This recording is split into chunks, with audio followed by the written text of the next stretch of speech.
Good morning.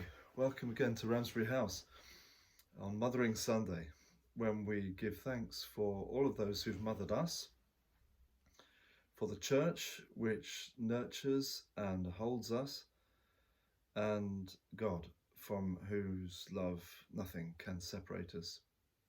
It's the first weekend of spring, and we've been outside planting. So good to get my hands in the earth again. And we've been sowing onions and seed potatoes, and I commend going to ground in that way. Each week I write a piece on a blog reflecting on the journeys I take around Wiltshire, really, and the landscape, the churches, the people, the past and the future of this remarkable place. And I thought today I might read you one of those, the latest of those, called Hagioscope.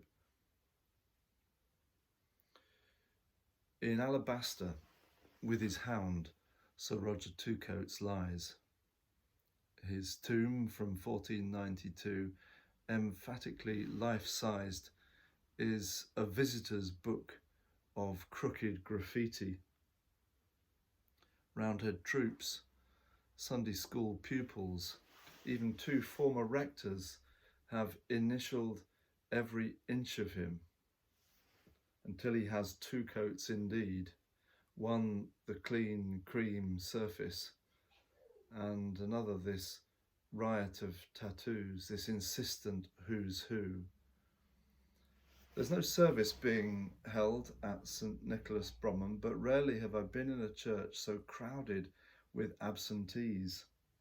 At every turn are dives needing to be heard from eternity.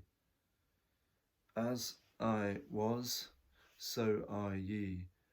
As I am, so shall ye be, implores an inscription from the north wall, with a winding sheet, a skull and two crossed thigh bones, the minimum it was thought needed for resurrection, underneath a pregnant hourglass. Settle down, everyone, I want to say. But stillness in solitude, even in an ancient church, isn't always easy to achieve. Whether or not the walls around us are as busily tracked as these, each place pesters for our attention. And we too are a palimpsest of sorts, overridden by all that presses in upon us. As soon as we try to calm ourselves for prayer or just a moment apart, a demonstration begins, diverting us with placarded thoughts. The only way to field this protest, I think, is to usher it up and away as worship.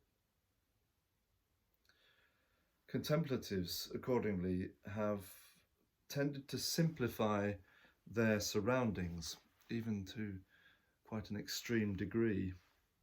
As an Anchorite, Mother Julian of Norwich was bricked into a small and doorless space attached to a church. Her brilliant visions assisted by three tiny windows, one for light, one for food to pass through, and another to view the Eucharist. Love for Christ, as John Donne put it in another way, made one small room and everywhere, one little room and everywhere. The third of these openings for viewing the Eucharist were known as hagioscopes, which were a means of squinting upon the holy mysteries for those who, through status, sickness, or sanctity, had to observe social distancing.